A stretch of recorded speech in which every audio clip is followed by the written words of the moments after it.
Amen. Alors, Matthieu, chapitre 13, comme je mentionnais la semaine passée, on a regardé la parabole de l'ivraie qui est semé. On va la relire un peu. Alors, verset 24, Jésus leur proposa une autre parabole en disant « Le royaume des cieux ». On se rappelle, le royaume des cieux, c'est comme l'œuvre de Dieu à travers les années, les époques et tout. Mais le royaume de Dieu est semblable à un homme qui avait semé une bonne semence dans son champ et il s'attend à avoir une bonne récolte. Mais pendant que les hommes dormaient, son ennemi vint qui sema de l'ivraie, une plante qu'on ne peut pas manger, qui est même nuisible, mais qui ressemble, surtout lorsqu'elle débute, lorsqu'elle commence à pousser, ça ressemble à du blé. Alors, l'ennemi a semé de l'ivraie, du faux, parmi le blé. Et il est parti, il s'est en allé. Et après que la semence eut poussé et qu'elle eut produit du fruit, l'ivraie parut, là on a réalisé, ce n'est pas du blé. Les serviteurs du père de famille lui vinrent dire, « Seigneur, n'as-tu pas semé une bonne semence dans ton champ? D'où vient donc qu'il y a de l'ivraie? » Et il leur dit, « C'est un ennemi qui a fait cela. » Et les serviteurs lui répondirent, « Veux-tu donc que nous allions cueillir et comme arracher l'ivraie? » Et il dit, « Non, de peur qu'en cueillant l'ivraie, vous n'arrachiez le froment, le blé, la bonne farine, la bonne nourriture en même temps. Laissez-les croître tous deux ensemble jusqu'à la moisson. Et au temps de la moisson, je vais dire aux moissonneurs, cueillez premièrement l'ivraie et comme ça ne vaut rien, on l'attache en faisceau et puis on la brûle. Mais le froment, on veut l'avoir, on veut le blé, le germe de blé, la farine, ça on met cela dans le grenier pour garder toute l'année et pouvoir faire du bon pain et des crêpes et des pâtisseries et d'autres choses comme cela, n'est-ce pas? Alors, donc, il y a cette réalité-là. Alors nous, la semaine passée, on l'a regardé de façon vraiment simple. On a ajouté cela à la parabole du semeur. Mais en réalité, si vous connaissez, si vous avez vu, la parabole, elle est expliquée par Jésus, comme la parabole du semeur.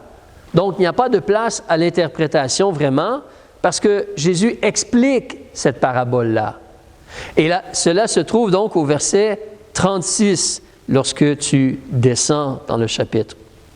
Alors Jésus, ayant renvoyé le peuple, s'en alla à la maison.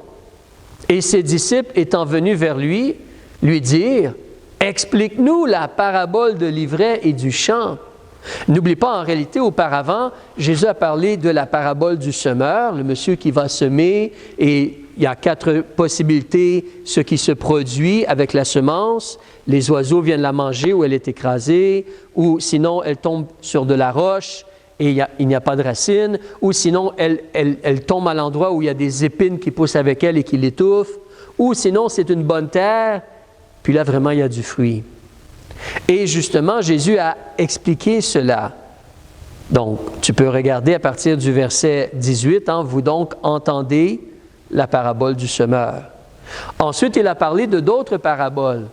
Et les disciples ont des questions, ils se demandent, et donc à la maison, lorsqu'ils sont comme plus seuls avec lui, il semblerait, les disciples, ils viennent vers lui et lui demandent, « Explique-nous cette similarité, cette parabole, cette ressemblance. Explique-nous l'histoire, la situation avec l'ivraie du champ. » Et Jésus explique. Il répondit et leur dit, « Celui qui sème la bonne semence, c'est le Fils de l'homme. » La semaine passée, de façon très simple, on pensait à Dieu qui fait son œuvre, mais Jésus, il est très clair. Il nous dit que celui qui sème la bonne semence, c'est le Fils de l'homme. Jésus, le Père, Jésus, l'Esprit agissent pour qu'il y ait une bonne semence. Et on explique que le champ, c'est le monde. Le monde est comme un champ. Alors, les êtres humains, les gens qui habitent sur le monde, c'est comme un champ. Dieu essaie de planter de bonnes choses et de récolter de bonnes choses. Lorsque Dieu a créé l'homme, il s'attendait à du bon fruit de la part de l'être humain. Mais l'être humain a été rebelle. Ève a été séduite, Adam a volontairement péché, le péché est entré dans le monde. Mais le champ, c'est le monde. Ensuite, on t'explique au verset 38 que la bonne semence, Là encore, il faut faire une certaine distinction. Si on voit l'explication, c'est simple et clair. La parabole du semeur, la semence, c'est quoi? C'est la parole de Dieu. Nous avions vu cela. Donc, dans la parabole du semeur, la semence, c'est comme la parole de Dieu. Mais là, ici, on détermine encore plus que la semence, c'est les enfants du royaume. Ceux qui ont reçu la parole de Dieu, qui ont cru et qui partagent la parole de Dieu. Les enfants du royaume, c'est eux la bonne semence, qui donnent du bon fruit et qui vont aller dans la maison du Père. L'ivraie, ce sont les enfants du malin. C'est quoi les enfants du malin? Ceux qui rejettent Dieu, qui rejettent les paroles de Dieu, qui rejettent les vérités de Dieu, qui rejettent l'Évangile de Jésus-Christ, qui ne veulent pas se repentir et être nés de nouveau. Il faut naître de nouveau pour devenir enfant de Dieu. Sinon, on est enfant du malin. Comme le malin est rebelle et désobéissant, menteur, meurtrier, les êtres humains sont rebelles, désobéissants, menteurs et meurtriers. Si tu veux garder ton doigt ici et avancer avec moi dans l'Évangile de Jean, au chapitre 1, alors je peux t'aider en te remettant la page ou te mentionnant le numéro de la page, mais tu veux regarder à la page 128, Jean chapitre 1, on nous mentionne comment devenir enfant de Dieu. C'est simple, mais c'est spécifique. C'est très spécifique. Ce n'est pas juste dire « je crois que Dieu existe ». Ce n'est pas juste dire « moi, je veux essayer de faire le bien et aimer Dieu ». C'est spécifique devenir enfant de Dieu. Jean chapitre 1, alors je regarde au verset 9, on te mentionne la véritable lumière qui éclaire tout homme. C'est imagé, mais c'est Jésus qui nous éclaire. La véritable lumière qui éclaire tout homme était venue dans le monde. Elle était dans le monde et le monde a été fait par elle. Jésus a tout créé, il nous a donné la vie. Jésus est le créateur de toutes choses. Elle était dans le monde et le monde a été fait par elle. Mais lui, Jésus, le monde ne l'a pas connu. Quand il est venu en Israël, les gens ne l'ont pas accepté pour qui il était vraiment. On l'a rejeté. Sa nation l'a livré aux mains des Romains et les Romains l'ont crucifié. Encore aujourd'hui, qu'est-ce que les gens font avec Jésus généralement? Je n'en ai pas besoin dans ma vie. Ça, c'est pour d'autres personnes qui ont besoin d'aide. Les gens rejettent Jésus. Alors, verset 11, « Il est venu chez les siens, entre autres la nation d'Israël, et les siens ne l'ont point reçu, comme je viens de vous mentionner. » Mais là, au verset 12, il y a une autre possibilité. « Mais à tous ceux qui l'ont reçu. » Alors, si tu reçois la personne de Jésus, pour qui il est, le Fils de Dieu, le Sauveur du monde, celui qui est mort à la croix pour tes péchés, mais à tous ceux qui l'ont reçu, il leur a donné le droit. Le droit, c'est comme un privilège, c'est comme une bénédiction spéciale. Il leur a donné le droit. C'est comme une déclaration judiciaire. C'est comme si le juge dit, tu as le droit de faire cela. Tu es libre. Tu es juste. Alors, mais à tous ceux qui l'ont reçu, il leur a donné le droit d'être faits enfants de Dieu, savoir à ceux qui croient en son nom. Alors, si on reçoit Jésus pour qui il est, si on croit son nom, sa personne, ce qu'il a dit, ce qu'il a accompli pour nous, là, on a le droit d'être fait enfant de Dieu. Là, on a le pouvoir ou le droit ou la capacité de devenir enfant de Dieu. On continue au verset 13, ça nous dit qu'ils ne sont point nés du sang. C'est-à-dire que ce n'est pas parce que tes parents sont des gens qui croient en Dieu que toi tu crois en Dieu, tu dois faire un choix dans ton cœur. Ce n'est pas quelque chose de les descendances physiques, là, le sang, le lien de sang. Alors, qui ne sont point nés du sang, ni de la volonté de la chair. Ce n'est pas parce que tu essaies, puis tu travailles, puis tu fais des efforts, ni de la volonté de l'homme. Une religion ou une pratique religieuse ou un baptême ne peut pas faire de toi un enfant de Dieu. Qui ne sont point nés du sang, ni de la volonté de la chair, ni de la volonté de l'homme, virgule, mais de Dieu. C'est Dieu qui peut faire de toi un enfant de Dieu. C'est Dieu qui peut te faire naître ou revenir à la vie, ou devenir un enfant de Dieu, naître de nouveau. Dieu peut faire cela. Retournons en Matthieu, s'il vous plaît, au chapitre 13. Donc, il y a dans le monde les enfants du malin et il y a dans le monde les enfants du royaume. Ceux qui sont devenus enfants de Dieu, qui ont choisi de recevoir Jésus comme leur sauveur personnel, qui l'ont reçu, qui ont cru ce que Jésus a fait pour eux. Tu dois faire ce choix-là. Mais ça, c'est les deux genres de personnes dans le monde. Des fois, on dit qu'il y a beaucoup de genres de personnes dans le monde. En réalité, il y en a deux, de façon vraiment simple, à la base. Il y a les enfants du diable et les enfants de Dieu. Étant un être humain, tu es automatiquement un enfant du diable parce que tu es un pécheur et rebelle et désobéissant comme le diable. Mais tu peux devenir un enfant de Dieu. C'est possible pour toi de devenir enfant de Dieu. C'est possible pour n'importe quel être humain de n'importe quelle race, genre, couleur, homme, femme, enfant, fille, garçon. On peut devenir enfant de Dieu. Jésus a tout fait. Il a accepté de prendre tous tes péchés, toute ta punition, et il a subi tout le jugement sur lui à la croix. Il est mort, il a été enseveli, il est resté là 3 jours et 3 nuits, puis il est ressuscité pour ta justification. Il est celui qui peut faire de toi un enfant de Dieu si tu lui demandes d'être ton sauveur, si tu le reçois comme ton sauveur. Mais il y a les enfants du malin, il y a les enfants du royaume. Nous avons lu le verset 38, nous sommes de retour en Matthieu chapitre 13. Regardons le verset 39. L'ennemi qui l'a semé, l'ennemi qui influence les gens à aller comme lui vers le mal, l'ennemi qui l'a semé, c'est le diable. La moisson, ça c'est la fin du monde. À la fin du monde, il y a des comptes à rendre. Les moissonneurs, c'est les anges. Donc les anges vont aller, puis certains gens vont se retrouver dans le feu, d'autres gens vont se retrouver dans la maison de Dieu. Alors, verset 40, « Comme donc on amasse l'ivraie et qu'on la brûle dans le feu, il en sera de même à la fin du monde. » Qu'est-ce qui se passe? Le Fils de l'homme envoie ses anges, et les anges se promènent et enlèvent de son royaume tous les scandales et ceux qui feront l'iniquité. N'oublie pas, nous avons déjà expliqué, un scandale, c'est pas comme nous on pense là, comme un politicien a volé de l'argent, c'est scandaleux là, ou quelqu'un a trompé sa femme, c'est scandaleux là. Ça, ce n'est pas la réalité de scandale ici. Scandale ici, à la base, c'est l'idée de faire trébucher quelqu'un. Comme si moi, je me cache là avec un bâton et quelqu'un veut avancer, puis le bâton va faire tomber quelqu'un. Alors, on te parle de gens donc qui font trébucher, qui font du mal, qui font trébucher. On te parle de gens qui font l'iniquité. Ça, c'est un autre mot pour dire des injustices ou des péchés. Désobéir aux enseignements de Dieu.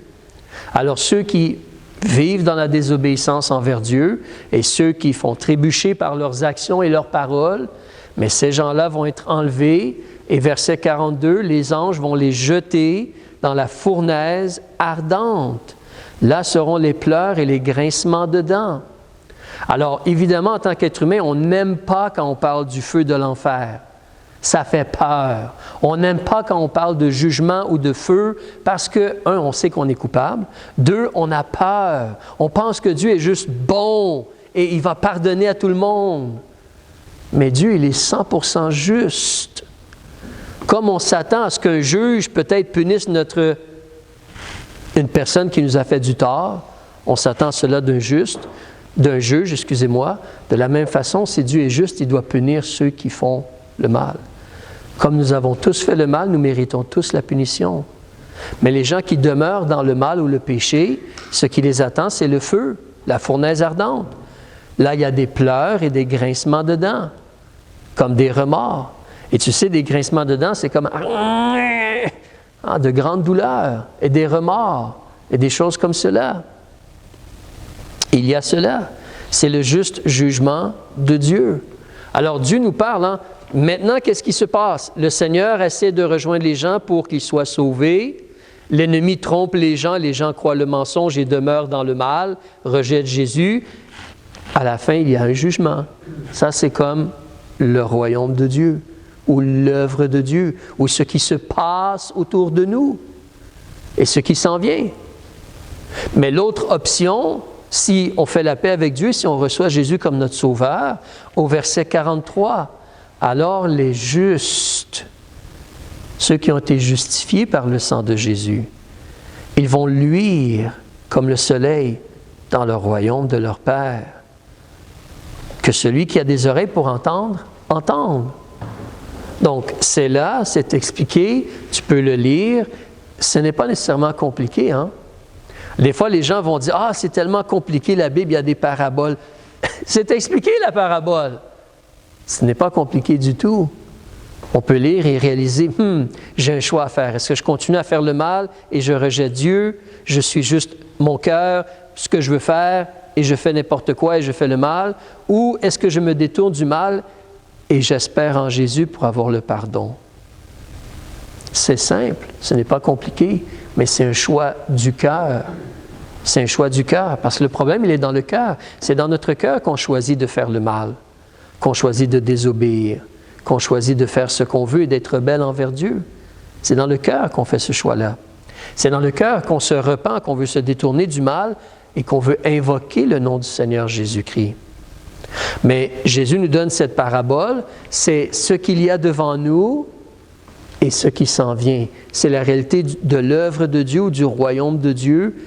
Et si les gens reçoivent vraiment Dieu et ses vérités, et si les gens laissent Dieu régner sur eux et leur vie, il y a le royaume de Dieu.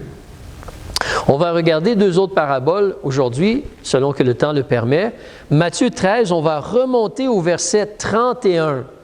La première parabole, c'est une illustration ou une similarité, une comparaison concernant un grain de moutarde. Attention, ne pensez pas les grains de moutarde dans la moutarde de Dijon nécessairement, d'accord? Mais un grain de moutarde pour vraiment un plant ou un genre de petit arbre ou arbuste.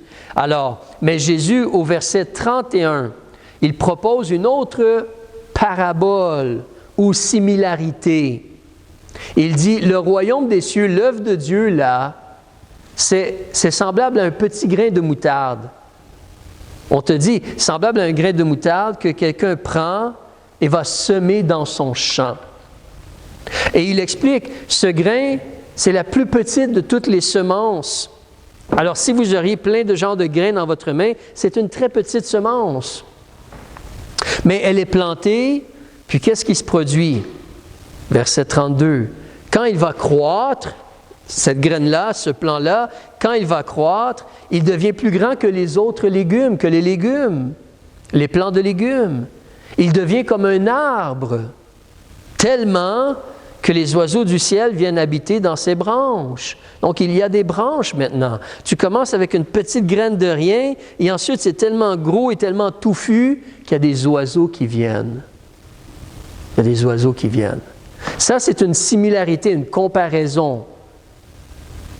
De quoi est-ce qu'on parle ici? Regardons dans Marc pour l'instant, parce que la même chose revient. Là, tu vas aller à Marc, chapitre 4, s'il te plaît, et verset 30. Marc, chapitre 4, verset 30. Verset 30, donc page 53. Il disait encore, à quoi comparerons-nous? C'est une comparaison, hein? C'est pour comprendre un peu comment l'œuvre de Dieu fonctionne. À quoi comparerons-nous le royaume de Dieu? Oups, ma page elle a mal tombé. Ou par quelle similitude le représenterons-nous? C'est ça une parabole, une comparaison, une similitude.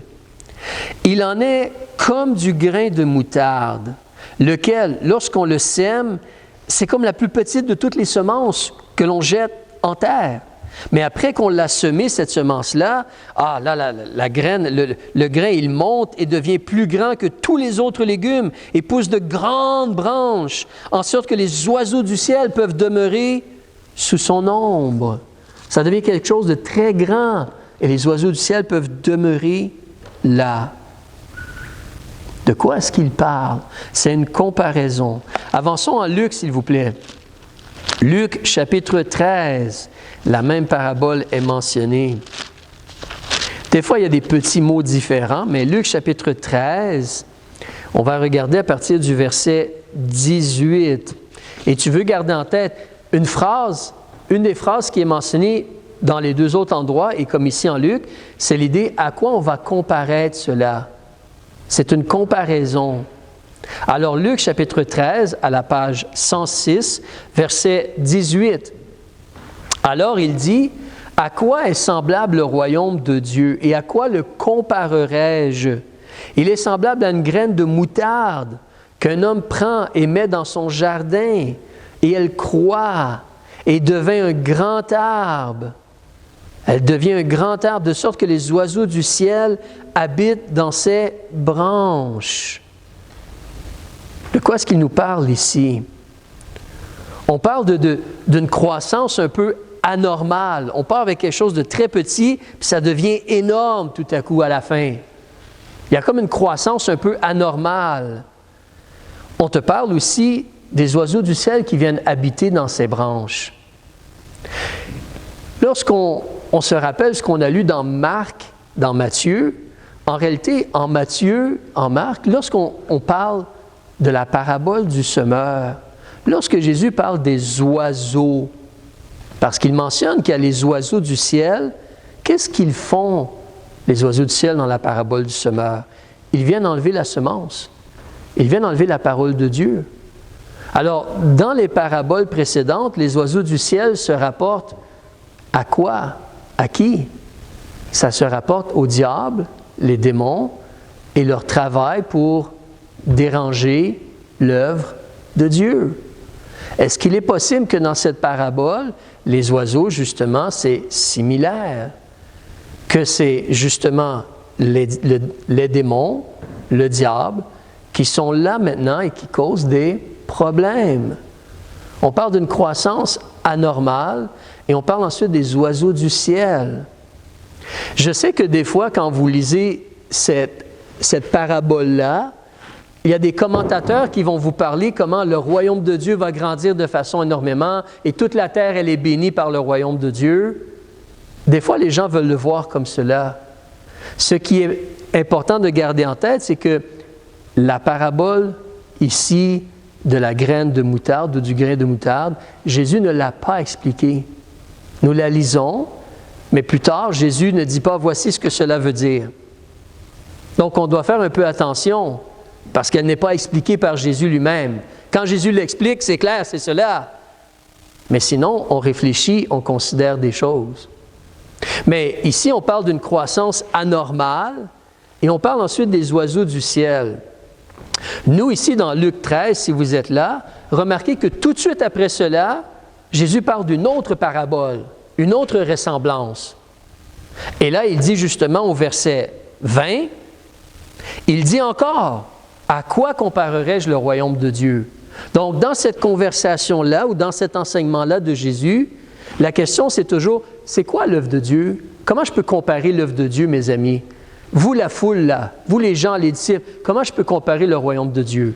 Mais c'est comme un petit grain, mais qui grandit énormément et qui a plein d'oiseaux dedans par la suite. Les oiseaux viennent. Attendez, je vais vous donner un autre exemple. À quoi est-ce que je peux comparer le royaume de Dieu? C'est successif, en d'autres mots. Est-ce que les deux parlent un peu de la même chose? Et quelle est la prochaine parabole? C'est l'idée ou l'histoire du levain. Le levain, c'est un agent de fermentation. Normalement, on met cela dans le pain pour que le pain puisse gonfler, avoir un gros pain épais. Il y a des gens qui mangent du pain plat, comme le pain pita ou des choses comme cela. Mais généralement, en Amérique du Nord, on fait lever nos pains. Mais ici, au verset 21, il te dit que comment est l'œuvre de Dieu?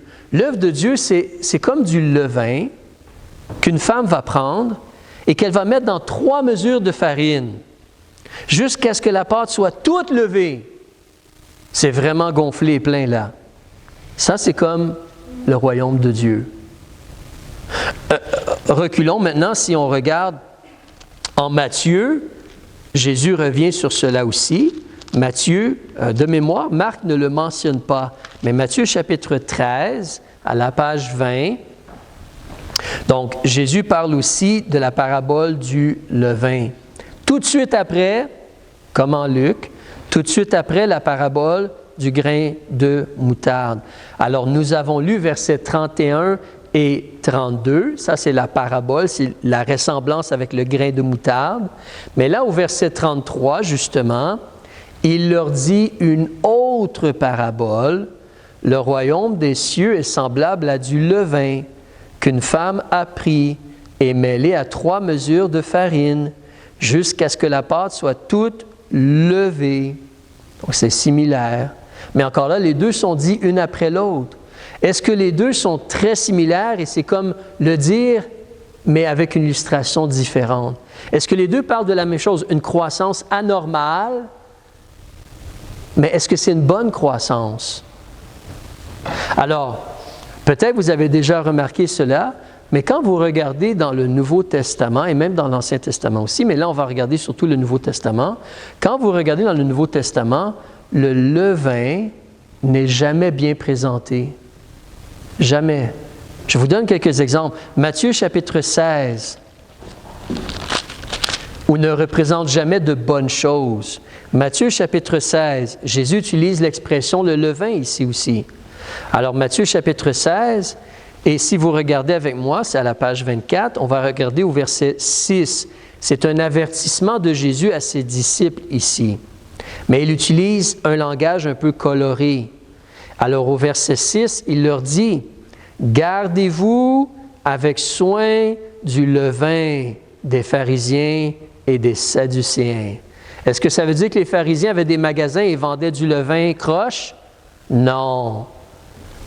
Les pharisiens et les sadducéens, ils ont surtout des enseignements fausses ou faux, de mauvais enseignements. Si tu continues à avancer, justement, et tu regardes au verset 12, Jésus l'explique parce que les disciples n'ont pas bien compris. Alors, ils comprirent, verset 11, « Comment ne comprenez-vous pas que ce n'est pas au sujet du pain que je vous ai dit de vous garder du levain des pharisiens et des sadducéens? » Alors, ils comprirent que ce n'était pas du levain du pain, mais de la doctrine. Ça, c'est un mot qui veut dire l'enseignement. Mais de l'enseignement des pharisiens et des sadducéens qui leur avait dit de se garder. Alors ici, le mot levain est comparé à des mensonges, de mauvaises choses qui éloignent les gens de Dieu. Est-ce que c'est le même genre de levain dont Jésus fait référence? Un peu de levain, un peu de mensonge dans le royaume de Dieu, ça ruine tout. À la fin, ça ruine tout. Ça ruine tout. C'est comme une petite graine, ça devient gros, puis il y a plein d'oiseaux. C'est-tu bon ou mauvais? Si l'on continue à regarder si tu viens avec moi en Luc chapitre 12. Luc, chapitre 12. Il y a une mention similaire. Le verset 1. Et là, c'est pour le peuple, mais il parle aux disciples.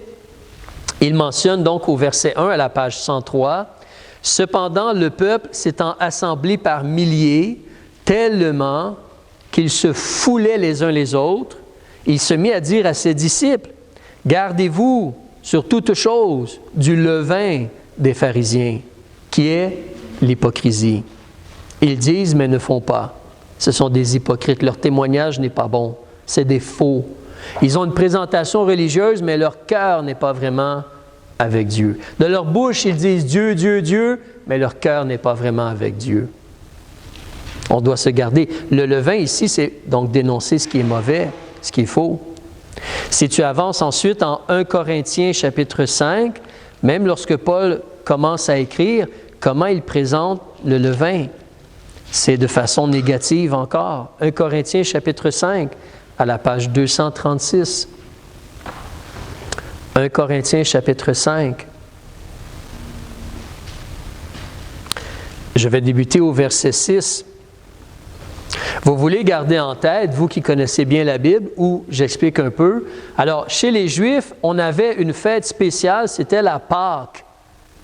La Pâque, on célébrait la sortie de l'Égypte, comme le film Les 10 Commandements. Là. On célébrait la sortie de l'Égypte et on devait manger du pain sans levain. Et en ce temps-là, il y avait une semaine entière, c'était la fête des pains sans levain. Toute la semaine, aucun levain devait être trouvé dans la maison. Donc, les Juifs ont une historique, levain, pas bon. Ça ne veut pas dire qu'on ne peut jamais utiliser du levain, mais il y a une représentation, un symbolisme concernant le levain. Et Paul, donc, qui est un Juif, quand il parle, 1 Corinthiens chapitre 5, verset 6, il dit « Il ne vous convient pas de vous glorifier, de vous élever, de vous réjouir. Ne savez-vous pas qu'un peu de levain fait lever toute la pâte? » Comme Jésus a dit. Mais un peu de levain, ça fait lever toute la pâte. Alors, nettoyez donc le vieux levain afin que vous deveniez une nouvelle pâte. Sort tout ce qui est mauvais. Comme vous êtes sans levain. Pourquoi on est sans levain? Pourquoi le mal a été enlevé? Parce que Christ a été immolé pour nous. Et Christ lave nos péchés, purifie notre cœur et on sort le péché de notre vie. Verset 8, c'est pourquoi célébrons la fête, pas avec le vieux levain, ni avec le levain de la malice ou de la méchanceté, mais avec les pains sans levain, de la sincérité et de la vérité. Et évidemment, quand Jésus parle, un peu de levain fait lever toute la pâte, donc il n'y a pas de vérité, il n'y a pas de sincérité. Il n'y a pas de vérité, il n'y a pas de sincérité. Tu remarques dans l'histoire comment Jésus est venu, il a commencé une église, qui a commencé d'autres églises, et ensuite, il y a des organisations religieuses qui ont débuté. Et elles se disaient chrétiennes, mais elles sont pleines d'abominations, de mensonges et de fausseté. Un peu de levain fait lever toute la pâte. On continue, un dernier exemple, Galates, chapitre 5. Après Corinthiens, si tu avances, alors Galates, chapitre 5, page 270. Galates, chapitre 5, on va débuter au verset 7. Au verset 7, M. Paul, il avertit les gens dans la province de la Galatie. Il leur dit, vous couriez bien. Hey, tu vivais pour Dieu, tu courais pour Dieu, tu servais Dieu. Qui vous a arrêté que vous n'obéissiez plus à la vérité? Ça ne va pas bien, on n'obéit pas à la vérité. Cette suggestion ne vient point de celui qui vous appelle, page 270. Alors, cette suggestion ne vient point de celui qui vous appelle. Un peu de levain fait lever toute la pâte. J'ai cette confiance en vous par le Seigneur que vous n'aurez point d'autres sentiments, mais celui qui vous trouble en portera la peine, quel qu'il soit. L'idée de Paul ici, c'est qu'on devrait sortir le mensonge, l'erreur, la fausseté, sortir cela et vraiment servir le Seigneur et marcher dans la vérité. Être agréable au Seigneur dans notre vie. Le Seigneur a débuté quelque chose, le Seigneur fait son œuvre, mais qu'est-ce qui se passe? Il y a du levain ou de l'erreur, des mensonges, des faussetés, et ça fait lever toute la pâte. Ça ruine tout. Donc, en réalité, quand tu regardes la parabole du levain, il n'y a pas de raison de croire que c'est positif, là, ici. Il n'y a pas vraiment de raison. C'est plutôt un avertissement concernant le danger du mensonge et de l'erreur. Le levain, le faux levain, va être partout puis tout influencer. Comme le faux enseignement de l'ennemi ou du malin ou la mauvaise semence, c'est pas bon. Ce n'est pas bon. Le mensonge et le faux enseignement, ce n'est pas bon. Mais c'est là que toi et moi, on doit considérer, comme je dis, Jésus vient et Jésus fait le travail à la croix. Ensuite, l'Évangile est prêché, l'Évangile de la repentance et de la foi. Jésus a commencé une église, cette église-là commence d'autres églises, l'œuvre de Dieu va de l'avant. Et là, il y a des faux chrétiens, il y a des faux disciples, il y a des faux ouvriers, il y a de fausses églises. Et en réalité, on le voit encore à travers l'histoire, des organisations religieuses qui s'appellent chrétiennes, qui n'ont pas l'Évangile de Jésus-Christ vraiment. Mais elles s'appellent chrétiennes. Et cela culmine avec quoi? On arrive dans le livre de l'Apocalypse, et tu as une organisation religieuse, la grande prostituée, qui se présente comme une église. Mais c'est une prostituée. Tu as l'Antichrist qui demande qu'on l'adore lui. Ça culmine avec le fait que c'est tellement corrompu, toute la pâte a été levée. Toute la pâte a été levée. Donc, il y a des raisons de considérer, quand tu regardes la parabole ici du levain, mais même l'autre avant, la parabole justement du grain de moutarde et les oiseaux qui viennent nicher dedans, que ce n'est pas vraiment positif ce que Jésus présente, mais il nous informe de comment les siècles vont être. Qu'est-ce qui va se produire autour de nous? Il va se produire cela. Dieu est à l'œuvre, Dieu agit. Mais il y a le mensonge, il y a de fausses églises, de fausses religions. Et donc, rempli d'oiseaux. Tu peux te rappeler aussi dans le livre de l'Apocalypse, on te mentionne, si tu regardes avec moi, vers le chapitre 18, chapitre 18, versets 1 et 2, on te mentionne concernant Babylone la Grande, un système religieux. Alors, verset 1, à la page 363 dans le Nouveau Testament, ou Apocalypse chapitre 18, versets 1 et 2. « Après cela, je vis descendre du ciel un autre ange qui avait un grand pouvoir. La terre fut éclairée de sa gloire. Et il cria avec force et à grande voix. » Page 363. L'ange a crié avec force à grande voix et l'ange a dit, elle est tombée Babylone la Grande, et elle est devenue la demeure des démons, et le repère de tout esprit immonde, et le repère de tout oiseau immonde et horrible. Les oiseaux sont mentionnés encore ici. Mais c'est un système religieux qui est contraire à Dieu, qui est corrompu à l'os, comme on pourrait dire, et qui est contre Dieu. Donc, il est possible que Jésus, en réalité, dans les deux paraboles qu'on vient de lire, le royaume de Dieu est comme un grain de moutarde et certainement celle du levain, il est possible que Jésus nous avertit de la corruption qu'il va y avoir. Une corruption comme un système religieux, et ça culmine avec, justement, tout est corrompu. Et c'est rempli de le diable et les démons et l'influence et le mensonge et le mal, et ça ruine les choses complètement. C'est devant nous, c'est l'histoire, entre parenthèses, religieuse. Pas l'histoire de Dieu et des choses de Dieu, mais entre parenthèses, religieuses, humaines.